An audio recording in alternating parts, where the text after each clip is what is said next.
దేశ రాజకీయాల్లో మహిళలకు పెద్దపీట వేసి నారీ శక్తి వందన్ అధినియం చట్టం అమలుకు కేంద్ర ప్రభుత్వం ముమ్మర కసరత్తు చేస్తుంది.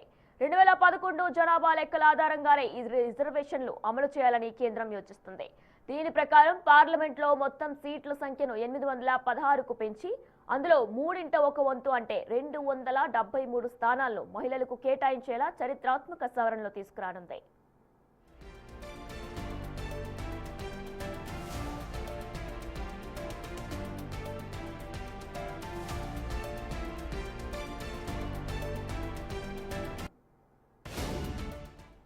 ఈ ప్రక్రియపై ఏకాభిప్రాయం సాధించేందుకు కేంద్ర హోంమంత్రి అమిత్ షా స్వయంగా రంగంలోకి దిగారు. సోమవారం ప్రతిపక్ష నేతలు సుప్రియా సులే, మిథున్ రెడ్డి, అసదుద్దీన్ ఓవైసీలతో పాటు ఎన్డీఏ మిత్రపక్షాల నేతలతో వరుస భేటీలు నిర్వహించారు.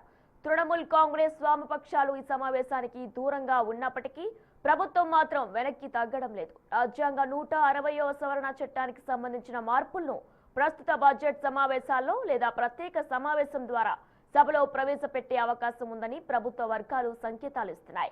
ఈ బిల్లు కనుక ఆమోదం పొందితే భారత పార్లమెంటరీ చరిత్రలో ఇదొక నూతన అధ్యాయం కానుంది.